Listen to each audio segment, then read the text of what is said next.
안녕하세요. 홍양표 박사입니다. 지난 시간에 동화 읽어주는 방법에 대해서 한번 실험해 보셨나요? 어떠셨어요? 여러분 아이는 어느 쪽으로 이야기하고 있던가요? 혹시 여러분 아이가 부정적이었나요? 아니면 긍정적이었나요? 아니면 대답을 못하던가요? 어느 쪽이든 간에 여기서부터 시작하시면 돼요. 그리고 여러분 집에서 여러분이 동화책을 보시면서 어떤 동화책을 어느 부분을 읽어주다 끊고 우리 아이 이야기해주면 좋을까를 생각하시는데, 정답에 급급한 아이들은 정답을 찾으려고 노력하다 보니까 다양한 생각이 나올 수가 없어요. 여러분 아이들이 몰라, 엄마 나 모르겠어 이렇게 얘기한다면 이미 이 아이는 뇌가 정답에 맞춰졌죠. 그래서 아이들이 그 밖에 확산적 사고, 생각을 많이 하는 거를 힘들어합니다. 생각은 우리가 몸으로 말하면 운동하는 거예요. 근데 얘는 하나 드는 걸 힘들어해서 싫어하는 거예요. 이걸 싫어하는 거나 엄마 나 생각하는 거 싫어 라는 거와 똑같다는 거예요. 그러나 몸은 보이니까 우리 애가 운동해야 되겠다, 큰일 났다 라고 하지만 뇌는 안 보이니까 그냥 넘어간다는 거죠. 여러분, 이렇게 아이들이 생각을 얼마만큼 하느냐라고 하는 거는, 그거부터 10가지로 생각하는 아이들은 20가지, 30가지로 점점점 생각이 확산적 사고로 넘어간다. 즉 열심히 운동을 하는 애들은 11개, 12개, 13개 계속 점점점 늘어나지만 10개 들었던 아이는 운동을 안 하면 9개, 8개, 7개로 줄어들 수밖에 없다는 거예요. 저는요, 뇌 발달 중에서 어렸을 적에 초등학교 때까지는 책을 읽고 읽히고 실제 현장에서 아이들이 경험하는 이 3가지가 뇌 발달의 가장 큰 포인트라고 저는 생각을 합니다. 그래서 많은 어머니들에게 초등학교 학생이든 그리고 어린아이든 6학년 엄마들까지도 책을 읽어주라고 하는데 조건이 있어요. 아이가 읽어보지 않은 책을 선정하라고 그래요. 아이가 이미 읽었던 내용은 답이 있잖아요. 그래서 새로운 책을 하나 사왔을 때, 그래서 책은 전질로 사주는 게 절대 아니라고 그랬죠. 가서 아이가 좋아하는 책을 하나 골라봤으면 아이들에게 책을 흥미롭게 하기 위해서 이렇게 해주는 건데, 자, 이런 식으로 엄마가 책을 읽어주는 거는 어떤 도움이 또 하나 있느냐? 아이들이 책에 대한 선호도가 만들어져요. 그래서 와, 정말 책이 재밌는 거구나, 이렇게 선호도가 만들어져서 아이들이 틈만 나면 핸드폰에서 손을 책으로 넘어가게 된다는 거예요. 그런데 많은 엄마들은 너 핸드폰 게임하지 말고 컴퓨터 하지 말고 책 좀 읽어, 책 좀 읽어 라고 하는데, 책이 얼마나 재미있는가를 안 가르쳐 줘봤잖아요. 게임은 다 여기서 얼마나 재미있는지를 가르쳤잖아요. 그러니까 해보니까 너무 재미있는 거예요. 처음에는 얘가 태어나면서부터 핸드폰을 만졌어요? 아니잖아요. 어느 날 하면서 핸드폰이 가르쳤잖아요.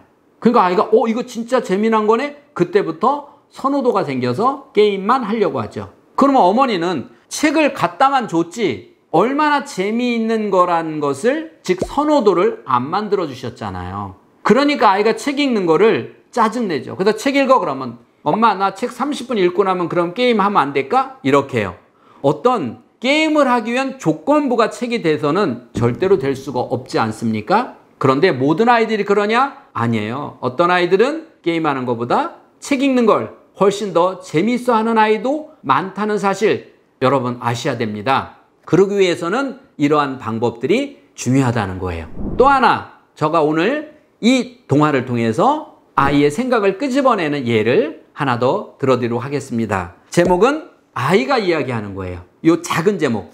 전체 책의 제목은 있지만 작은 부분의 제목을 엄마가 읽어주고 그거에 대한 제목을 아이들이 말해보게 하는 것 정말 중요하다고 그랬죠? 아이가 전체 내용을 귀담아 듣지 않으면 내용을 몰라요. 그리고 이렇게 너무 길게 읽으면 아이들의 집중력이 아주 짧잖아요. 그래서 보통 아이에 따라서 5분부터 혹은 3분, 2분에서 늘려나가라는 거예요. 처음부터 너무 길게 읽어주려고 하지 말고요. 짧게 읽어서, 이것을 읽어주는 목적은 아이들에게 뇌의 선호도를 만든다, 어떤 책 읽는 이런 목적이지 얼마나 책을 많이 읽느냐는 아니라는 거예요. 한번 읽어보겠습니다. 털보 할아버지는 호호 할머니와 함께 호롱마을에서 30년이 넘도록 고기를 낚으며 살아왔습니다. 털보 할아버지에게는 평생 한 가지 소원이 있었답니다. 그 소원이 뭔고 하니 세상에서 하나뿐이라는 전설 속의 오색 잉어를 낚는 것이었습니다. 여기서 낚는 이라는 거의 뜻을 아이들이 잘 이해 못할 수도 있어요. 그래서 낚는, 이렇게 모르는 단어가 나올 때는 이게 모르는 걸 것 같다 그러면 아이에게 낚는이 무슨 뜻일까? 라고 해서 잡는, 이렇게 바꿔주셔도 됩니다. 그래도 털보 할아버지는 매일매일 마음속으로 이 소원을 빌며 낚시를 하였답니다.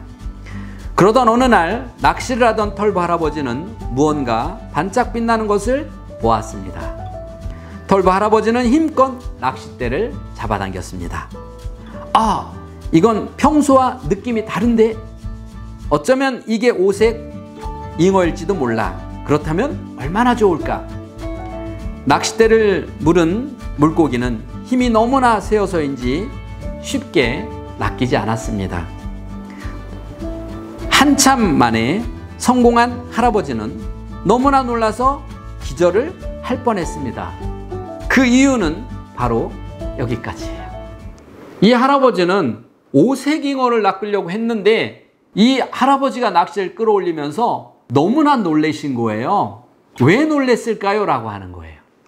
여러분 머릿속에 생각나죠? 여러분은 왜 놀랐다고 생각하세요? 이렇게 아이가 이 뒷부분을 생각할 수 있도록 충분한 시간을 주고 그것을 글로 쓰게 하지 말고 그림으로 한번 그려보게 하는 것도 좋습니다.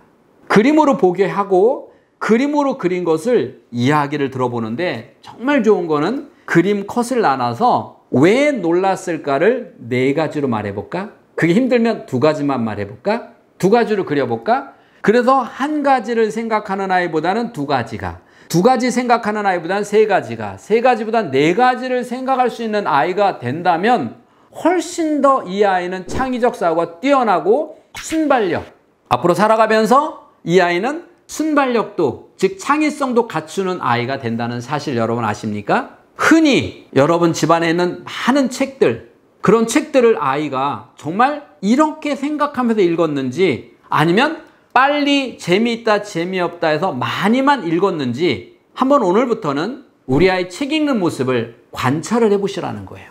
그래서 우리 아이가 혹시 30분 만에 책을 5권을 읽는다, 자, 이렇게 읽는 것은 도움이 안 돼요. 도움이 안 돼요. 그래서 여러분들 오늘부터 아이에게 이런 식으로 책 속에서 작은 부분을 찾아서 제목을 이야기해보게 하고, 아니면 미리 제목을 주면 아이가 그쪽으로 또 이렇게 맞춰 나갈 수도 있어요. 예를 들어서 지금 이 이야기에 예를 들어서 할아버지의 소원을 이루다, 그러면은 이 아이는 여기서 이 끝이 잉어를 잡은 걸로 되잖아요. 그렇죠? 예를 들어 이렇게 어떤 제목을 다른 걸로 주어서 그쪽으로 유도하는 것도 좋지만 사실은 제목은 아이 스스로 다 이 뒷글을 쓴 다음 거기에 맞는 제목을 말해보도록 하는 것이 더 바람직합니다. 여러분 이해가 되셨나요? 이제는 이러한 것들은 어느 학원에서도 학교에서도 가르칠 수 없이 어머니가 할 수 있는 가장 좋은 방법입니다. 여러분 집에서 꾸준히 따라서 해보신다면 여러분 아이가 정말 여러분이 원하는 고단위 사고력의 뇌를 갖게 될 것입니다. 혹시 하시다가 힘들거나 안 되시는 부분이 있으면 댓글 주세요. 제가 명쾌하게 답글 드리도록 하겠습니다. 지금까지 인간수업의 홍양표 박사였습니다. 감사합니다.